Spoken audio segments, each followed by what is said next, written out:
Hello dear students, good evening. Previous lecture में हम fluid kinematics की बात कर रहे थे और आज के लेक्चर में प्यारे बच्चों हम उससे आगे पढ़ेंगे, ठीक है ना, जो आपके एसबीटी सिलेबस में है। तो प्रीवियस लेक्चर में हम बात किए थे कि आपका जो फ्लूइड काइनेमेटिक्स, जो फ्लूइड का फ्लो होता है ना, उस कौन सा अप्रोच हम लोग यहाँ पे पढ़ते हैं। दो अप्रोच की हमने बात की थी, एक आपका लैग्रेंजेज अप्रोच, दूसरा आपका आयलर अप्रोच, ठीक है ना। तो हम लोग जो क्लासिकल फ्लूइड मैकेनिक्स में बात करते हैं वो सारा का सारा जो भी आपका कॉन्सेप्ट है वो बेस्ड होता है आयलर मेथड पे, ठीक है ना। उसके बाद हमने स्टडी किया था कितने तरह का टाइप्स ऑफ फ्लो होता है, उस चीज के बारे में हमने सीखा था। कब हम लोग स्टडी फ्लो कहेंगे, कब अनस्टडी होगा, कब यूनिफॉर्म होगा। चलिए आज के इस लेक्चर में हम लोग कुछ और इम्पोर्टेंट चीज पे बात करेंगे और सीखेंगे। तो सम कुछ टर्म है जो कि आपको जानना है, आपके एग्जाम पॉइंट ऑफ व्यू से भी इम्पोर्टेंट है, कभी कभी शॉर्ट नोट्स में आता है। तो कुछ सम इम्पोर्टेंट टर्म है, उसके बारे में हम लोग प्यारे बच्चों जान लेते हैं। तो चलिए आज बात करते हैं स्ट्रीम लाइन, है ना। स्ट्रीम लाइन होता क्या है, किसको हम लोग स्ट्रीम लाइन कहते हैं, ठीक है ना। तो प्यारे बच्चों देखो स्ट्रीम लाइन क्या होता है, क्या लिखा हुआ है यहाँ पे, कह रहा है कि a stream line is an imaginary curve drawn through a flowing fluid in a such a way in a such a way that the tangent to it any point gives the direction of the velocity of the flow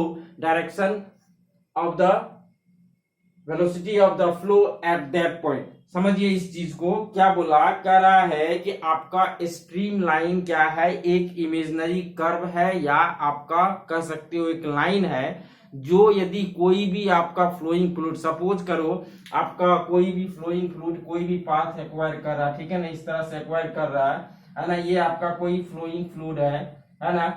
अब इसके किसी भी point पे, यदि हम लोग किसी भी पार्टिकुलर पॉइंट पे, यदि हम लोग बात करें इस पॉइंट पे, यदि यहाँ पे हम लोग टेंजेंट ड्रॉ करेंगे तो प्यारे बच्चों ये टेंजेंट जो है इस पार्टिकुलर पॉइंट पे जो पार्टिकल होगा उसके वेलोसिटी को रिप्रेजेंट करता है।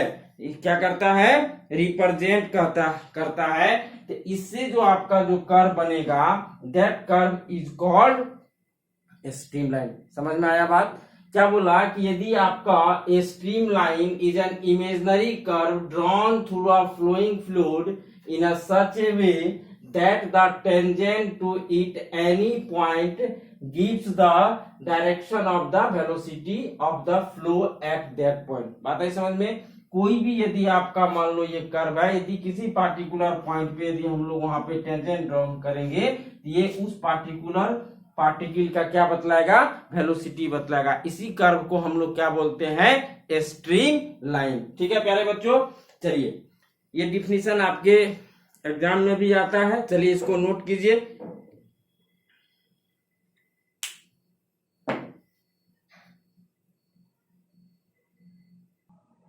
चलो नेक्स्ट है आपका पाथ लाइन, है ना। तो प्यारे बच्चों देखिए आपका पाथ लाइन क्या होता है। पाथ लाइन किसी भी आपका फ्लूइड के द्वारा जो आपका पाथ ट्रेस होता है उसी को हम लोग क्या बोलते हैं, पाथ लाइन बोलते हैं, ठीक है ना। Path line is the path और line trace by a fluid particle in space, है ना। कोई भी आपका स्पेस में जो फ्लूइड पार्टिकल के द्वारा जो पाथ होता है या जो आपका जिस पाथ पे वो मूव करेगा उसी को हम लोग प्यारे बच्चों क्या बोलते हैं, पाथ लाइन, ठीक है ना। चलिए ये डिफिनीशन है, इसको आप याद रखिएगा, आपके एग्जाम में पूछता है। दूसरा है आपका स्ट्रीक लाइन। स्ट्रीक लाइन देखिए क्या है, a line normal to the stream line is called streak line, ठीक है ना। अभी जस्ट हमने चर्चा किया था कि स्ट्रीम लाइन आपका क्या, कोई भी यदि उसके स्ट्रीम में कोई भी पॉइंट पे यदि हम लोग टेंजेंट ड्रॉ करते तो वो उस पॉइंट पे क्या उस पार्टिकल का क्या बतलाता है, वेलोसिटी बतलाता है, ठीक है ना। तो इसके परपेंडिकुलर जो लाइन होगा उसी को हम लोग प्यारे बच्चों क्या बोलते हैं, स्ट्रीक लाइन। मतलब normal, a line normal to the stream line is called streak line, ठीक है ना। चलिए इसको नोट कीजिए।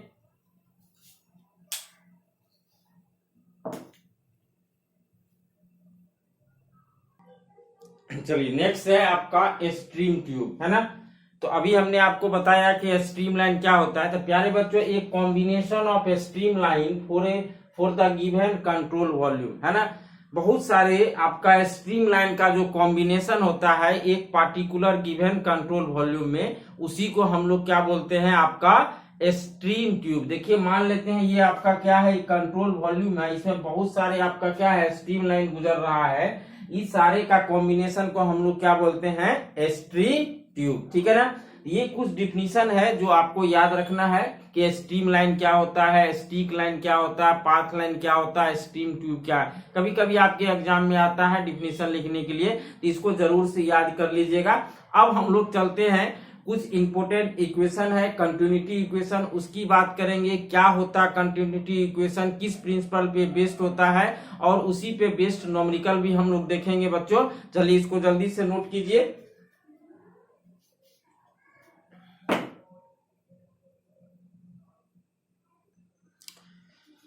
चलिए एक और डिफिनेशन की बात करेंगे हम लोग प्यारे बच्चों। देखिए रेट ऑफ फ्लो या डिस्चार्ज है ना, हम लोग समझ लेते हैं कि डिस्चार्ज क्या होता है, या उसी को हम लोग क्या बोलते हैं, रेट ऑफ फ्लो, है ना। तो आपका मान लो कोई भी आपका कंट्रोल वॉल्यूम है या कंट्रोल सेक्शन है, ठीक है ना, सपोज करो वो पाइप हो सकता है या वो चैनल हो सकता है। तो प्यारे बच्चों रेट ऑफ फ्लो किसको कहेंगे हम लोग, क्या उसका डिफिनीशन होता है, डिस्चार्ज का क्या डिफिनीशन होता है, उस चीज को समझिए। It is defined as the quantity of fluid flowing per second, है ना। पर सेकेंड आपका जितना क्वांटिटी ऑफ फ्लूइड आपका फ्लो होता है, उसी को हम लोग क्या बोलते हैं, डिस्चार्ज बोलते हैं। याद हो गया, पर सेकेंड आपका क्वांटिटी ऑफ फ्लूइड जितना आपका कोई भी पार्टिकुलर सेक्शन से आपका पास होगा, उसी को हम लोग क्या बोलते हैं, डिस्चार्ज, या उसको हम लोग क्या बोलते हैं, रेट ऑफ फ्लो। इसको डिनोट किया किससे किया जाता है, आपका क्यू से डिनोट किया जाता है। तो बच्चों यदि हम लोग बात करें, यदि हम लोग डिस्चार्ज लिखे तो यानी क्यू, आप बताइए पर सेकेंड, मान लेते हैं कोई भी एक सेक्शन है ना, यदि हम लोग यहाँ पे क्यू का, तो क्यू क्या होता है आपका पर सेकेंड, है ना। तो ये क्या होता है, area into velocity, area into velocity, clear है ना, एरिया इंटू वेलोसिटी, इसको याद रखेंगे। जहां पे वेयर ए क्या है, ए होता है आपका क्रॉस सेक्शनल एरिया, ठीक है ना, cross sectional area of the pipe या चैनल, और आपका भी क्या होता है, एवरेज वेलोसिटी, एवरेज वेलोसिटी, ठीक है ना। चलिए इसको नोट कीजिएगा, एवरेज वेलोसिटी। अब हम लोग बात करेंगे एवरेज वेलोसिटी, क्लियर है ना। तो अब बच्चों देखो, यदि हम लोग इसका यूनिट की बात करें तो आपका इसका यूनिट क्या होता है ना, यूनिट फॉर लिक्विड, लिक्विड के लिए इसका यूनिट क्या होगा, लिक्विड में आपका बहुत सारा चीज आ जाएगा, वाटर आ जाएगा। यदि हम लोग इसका यूनिट, अब पता है एरिया का यूनिट क्या होता है, एरिया का यूनिट मीटर स्क्वायर, और वेलोसिटी क्या, मीटर पर सेकंड, यानी आपका फॉर लिक्विड जो यूनिट होता है वो क्या होता है, मीटर क्यूब पर सेकेंड, है ना, या लीटर पर सेकेंड, है ना, लीटर पर सेकेंड। हमने जब प्रॉपर्टीज ऑफ फ्लूइड बताया था उसमें हम कन्वर्जन बता चुके थे कि आपका लीटर और मीटर क्यूब में क्या रिलेशन होता है। यदि हम लोग प्यारे बच्चों आपका गैस के लिए हम लोग बात करेंगे यहाँ पे फॉर गैसेस, तो आपका जो इसका यूनिट होता है किलोग्राम फोर्स पर सेकेंड, क्या होता है, किलोग्राम फोर्स पर सेकेंड, या इसका न्यूटन पर सेकेंड, क्लियर है ना। ये दोनों यूनिट आप याद रखेंगे, आपके ऑब्जेक्टिव एग्जाम में पूछता है, क्लियर है ना। चलो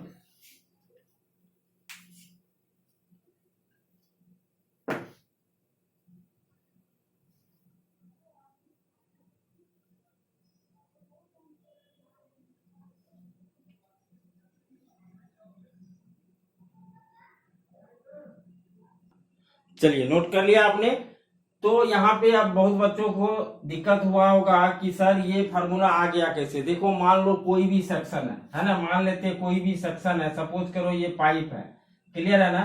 इससे मान लेते हैं कि इस क्रॉस सेक्शन से, मतलब इसका इस मान लो इससे जो आपका हो रहा है, जो फ्लूइड पास कर रहा है वो भी, उसका वॉल्यूम क्या है, आपका भी है, क्लियर है प्यारे बच्चों, वॉल्यूम भी है। अब हम लोग यहाँ पे बात करेंगे कि आपका क्या डिफाइन किया गया, डिस्चार्ज क्या होता है आपका, it is defined as the quantity of fluid flowing per second, है ना। अब मान लेते हैं कि ये वॉल्यूम जो है भी, ये कितने टाइम में पास कर रहा है, टी टाइम में, यानी बच्चों क्यू बराबर क्या हो जाएगा, भी अपॉन टी। यहाँ पे भी क्या है, वॉल्यूम है, यहाँ पे हमने वेलोसिटी लिया है, ध्यान दीजिएगा। चाहे तो आप इसको सिंबल के रूप में इस तरह से आप ऐसे कर दो, है ना, ये भी ही कहलाता है यहाँ पे। तो Q बराबर क्या हो जाएगा, V अपॉन टी। अब बताइए बच्चों, आपका यदि हम लोग वॉल्यूम को लिखे, ये क्या होता है, एरिया इंटू क्रॉस सेक्शन, है ना, sorry cross section area into length. मान लो इसका लेंथ क्या हो जाएगा आपका एल डिवाइडेड बाय टी। अब प्यारे बच्चों बताओ लेंथ बाय टी, है ना, डिस्टेंस कितना ट्रेवल होगा इसके द्वारा एल, है ना। यदि मान लो इसका हमने एल लिया यहाँ पे, तो ये एल बाय टी ये क्या कहलाता है आपका वेलोसिटी, यानी क्यू बच्चों आपका क्या निकल के आ जाएगा ए इंटू वी। यही फार्मूला हम यहाँ पे हमेशा याद रखिएगा, आपका जो डिस्चार्ज होगा वो क्या होगा एरिया इंटू वेलोसिटी, और ये भी जो है ये क्या होता है average velocity of the flowing fluid in the direction of fluid flow. Clear है ना। चलिए तो इसको जल्दी से नोट कीजिए, और इसके बाद हम लोग अब बात करेंगे क्या कंटिन्यूटी इक्वेशंस का, जहां से आपका न्यूमेरिकल आता है। ठीक है,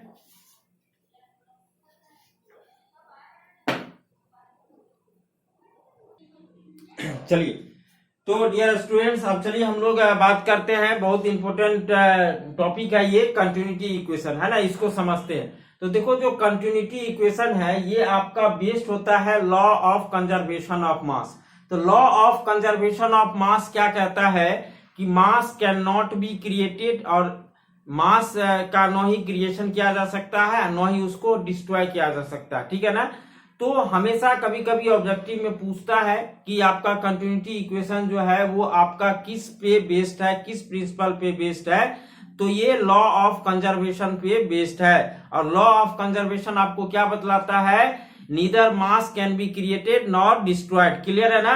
तो प्यारे बच्चों वही चीज यहाँ पे आपका लिखा हुआ है, it is based on the law of conservation of mass that is neither mass is created nor destroyed. Clear है ना, याद रखिएगा इसको। अब इसका मतलब समझिए हम लोग, तो that is the fluid mass flow rate, है ना। यहाँ पे एक टर्म आया फ्लूइड मास फ्लो रेट, है ना, मास फ्लो रेट, है ना, पर सेकेंड आपका कितना फ्लूइड का मास फ्लो होता है उसी को हम लोग बोलते हैं मास flow rate at all section of the control volume remains constant. ये कहता है आपका कंटिन्यूटी इक्वेशन। कहने का मतलब है सपोज करो आपका ये कोई कंट्रोल वॉल्यूम है ना, ये आपका कंट्रोल वॉल्यूम है, इससे जो मास आपका सपोज करो आपका जो भी मास इससे पास होगा, मतलब आपका क्या होगा मास flow rate should be constant. Mass flow rate क्या हो जाएगा आपका कांस्टेंट, है ना।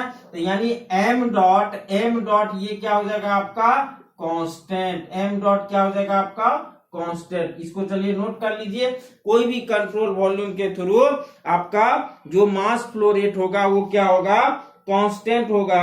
यानी आप यदि मान लेते हैं कि यदि मान लो यहाँ पे इन किया एम डॉट इन, है ना, तो यहां से निकलेगा एम डॉट आउट। क्लियर है ना बात है प्यारे बच्चों। तो अब यहाँ पे यदि हम लोग बात करें तो यानी आप कह सकते हो कि एम डॉट जब कांस्टेंट हो गया तो मास फ्लो रेट होता क्या है, ये होता है डेंसिटी इंटू डिस्चार्ज, यानी ये क्या हो जाएगा आपका कांस्टेंट, है ना, और ये क्या हो जाएगा आपका कांस्टेंट। यदि हम लोग प्यारे बच्चों और इसको डिस्क्राइब करें तो अभी जस्ट हमने क्यू बताया था, यानी आपका ये क्या हो जाएगा Q rho into A B, ये भी क्या हो जाएगा आपका कांस्टेंट, क्या हो जाएगा आपका कांस्टेंट। ये तीनों रिलेशन आप याद रखेंगे कंटिन्यूटी इक्वेशन के लिए, है ना। कोई भी कंट्रोल वॉल्यूम के थ्रू आपका मास फ्लो रेट क्या होगा आपका कांस्टेंट होगा, यानी एम डॉट क्या होगा कांस्टेंट होगा। तो प्यारे बच्चों ये जो होता है ये होता है फॉर इनकम्प्रेसिबल फ्लूइड। याद रखिएगा हमेशा किसके लिए होता है इनकम्प्रेसिबल। हमने आपको बताया था कि फॉर इनकम्प्रेसिबल फ्लूइड आपका डेंसिटी कांस्टेंट नहीं होता है ना। यदि हम लोग प्यारे बच्चों 2 पॉइंट पे लगाना चाहे तो आप इसको जनरलाइज ऐसे कर सकते हो, rho A1 V1 equal to rho A2 V2 and so on लगा सकते हैं ना, है ना। यदि आपका रो ए भी इक्वल टू कांस्टेंट है ना, तो इस तरह से हम लोग इसको लगा सकते हैं। क्लियर है ना। अब यदि यहीं पे हम लोग बात करें फॉर कंप्रेसिबल फ्लूइड, है ना, कंप्रेसिबल फ्लूइड, तो हमने क्या बताया था फॉर कंप्रेसिबल फ्लूइड डेंसिटी क्या होता है आपका कांस्टेंट होता है। जब प्यारे बच्चों आपका डेंसिटी कांस्टेंट हो गया, सॉरी इसको थोड़ा सा करेक्शन कर लीजिएगा, ये जो इक्वेशन है ये है आपका फॉर कंप्रेसिबल फ्लूइड, है ना, फॉर कंप्रेसिबल फ्लूइड, है ना, क्योंकि डेंसिटी आपका कंप्रेसिबल फ्लूइड के लिए वेरिएबल होता है। क्लियर है ना। अब यदि फॉर इनकंप्रेसिबल फ्लूइड, यदि हम लोग बात करें फॉर इनकंप्रेसिबल फ्लूइड, यानी आपका डेंसिटी क्या होता है, कांस्टेंट होता है। तो प्यारे बच्चों जब डेंसिटी कांस्टेंट हो गया तो इस डेंसिटी को इधर ट्रांसफर कर देंगे, यानी हम लोग कह सकते हैं ए बी इक्वल टू क्या हो जाएगा आपका constant, A B equal to constant. हमेशा याद रखिएगा ये ऑब्जेक्टिव एग्जाम में भी पूछता है, एक बार एसएससी जेई में आपका ये क्वेश्चन आया हुआ है, लोग रट के जाता है for continuity equation A B equal to constant A1 B1 equal to A2 B2। इसको हम लोग यदि जनरलाइज फॉर्म में लिखे इस तरह से लिख सकते हैं A1 B1 बराबर A2 B2 लिख सकते हैं ना प्यारे बच्चों। तो ये लोग रट के जाता है, लेकिन वो पूछ दिया था, बस एक लाइन लिखा था फॉर कंप्रेसिबल फ्लूइड आपका कंटिन्यूटी इक्वेशन क्या होगा, हमेशा याद रखिएगा rho A B equal to constant. Clear है ना।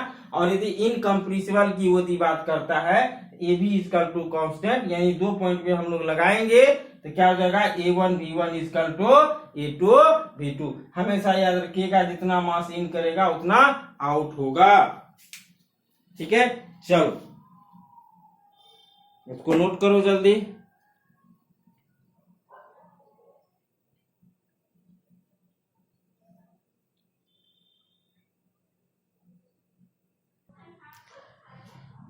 चलिए अब बच्चों हम लोग एक देखते हैं न्यूमेरिकल अप्रोच किस तरह से हम लोग लेते हैं, किस तरह से हम लोग कंटिन्यूटी इक्वेशन आपका अप्लाई करते हैं, उस चीज को यहाँ पे हम लोग डिस्कस करेंगे, है ना। हमने चलिए एक बहुत सारे ब्रांच का एक पाइप हमने बनाया है, इसमें देखिए बहुत एंट्री पॉइंट है, बहुत आपका एग्जिस्ट पॉइंट है ना। तो किस तरह से हम लोग कंटिन्यूटी इक्वेशन लगाएंगे उस तरह से हम लोग उस चीज को हम लोग यहाँ पे सीखेंगे।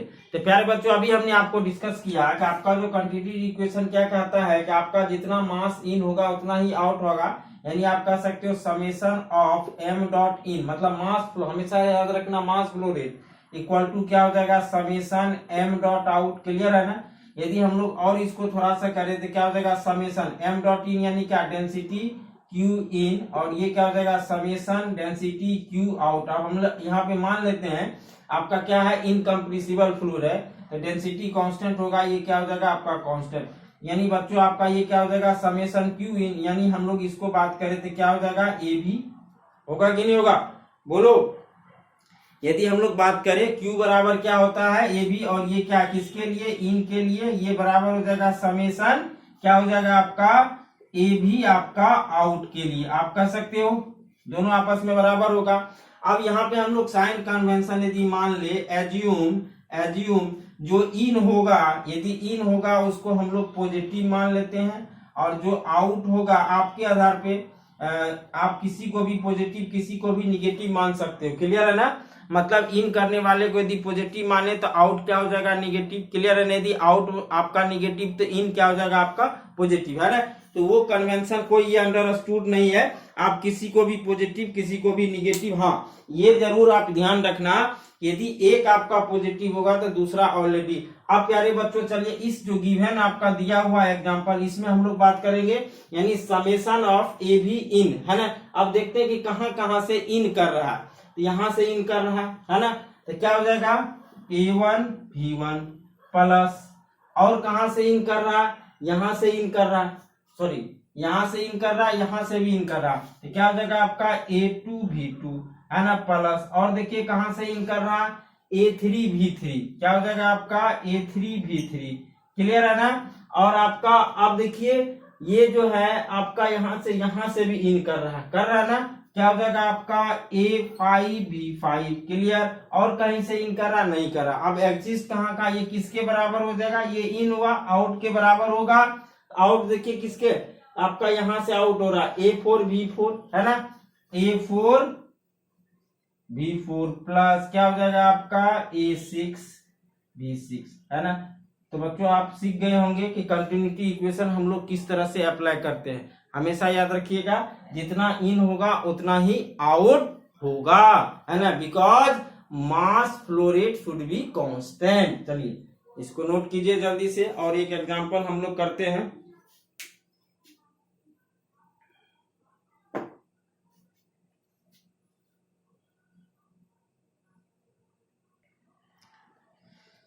चलिए देखिए, आपका एक क्वेश्चन है, कह रहा है, क्वेश्चन को रीड करते हैं। आप देखिए यहाँ पे कह रहा है कि consider a steady flow of water in a particular instant through two pipeline, है ना।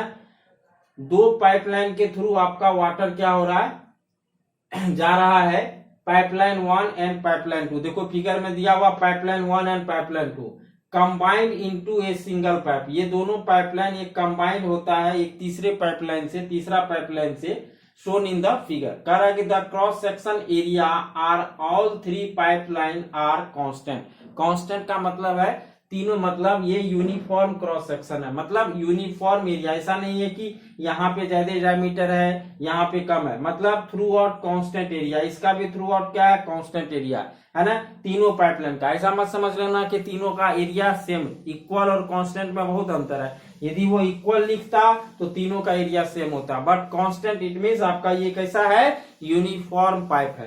क्लियर है ना।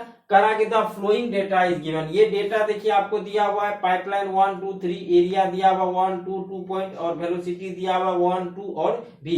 तो आपसे पूछा जा रहा है कि find the velocity of water in pipeline 3, यानी एग्जिस्ट वेलोसिटी आपसे पूछा जा रहा है। यदि यहां से पाइपलाइन 1 और 2 से आपका इंटर हो रहा है वाटर, तो कह रहा है कि आपका थर्ड पाइपलाइन, पाइपलाइन 3 में आपका वेलोसिटी किस वेलोसिटी से ये बाहर आपका आएगा, एग्जिस्ट करेगा।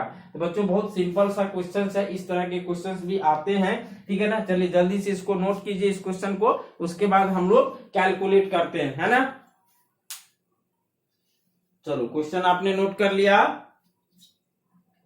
चलिए प्यारे बच्चों देखिए हम लोग इसको सॉल्व करते हैं, सॉल्यूशन को।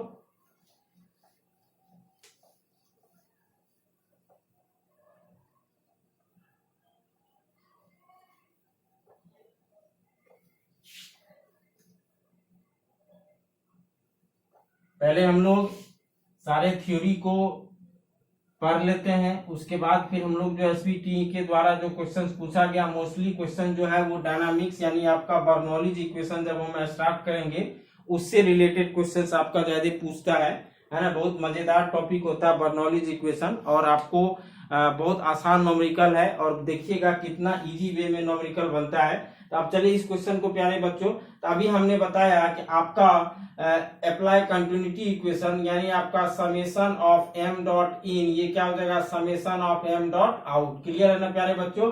यानी आप कह सकते हो कि यदि हम लोग बात करें तो यानी समेशन ए भी इन, है ना, अभी जस्ट बताए थे, और समेशन क्या हो जाएगा, ए बी आउट, ये आपस में क्या होगा, बराबर होगा। अब बताए इन कहां से हो रहा, यहां से हो रहा, तो मतलब इसका यहाँ पे क्या होगा, A1 V1 होगा कि नहीं होगा, A1 V1 प्लस यहाँ से भी हो रहा, क्या हो जाएगा आपका प्यारे बच्चों, A2 V2, और आउट हो रहा यानी क्या हो जाएगा आपका A3 V3। अब देखिए ये गिवन टेबल है, सारे वैल्यू को यहाँ पे रख देंगे, तो बच्चों आपका देखो A1 एरिया कितना दिया 1 मल्टीप्लाई V1 यानी इसके करस्पॉन्डिंग वेलोसिटी 1। ऐसा मत समझना एरिया 1 है तो वेलोसिटी ये दिया हुआ है ना, कुछ भी हो सकता है वेलोसिटी 1 प्लस, अब एरिया 2 है, क्या हो जाएगा 2 मल्टीप्लाई 2 इक्वल टू, अब देखो एरिया यहाँ पे कितना दिया 2.5 मल्टीप्लाई भी। अब प्यारे बच्चों यहाँ से भी का वैल्यू आप लोग फाइंड आउट कर लेंगे।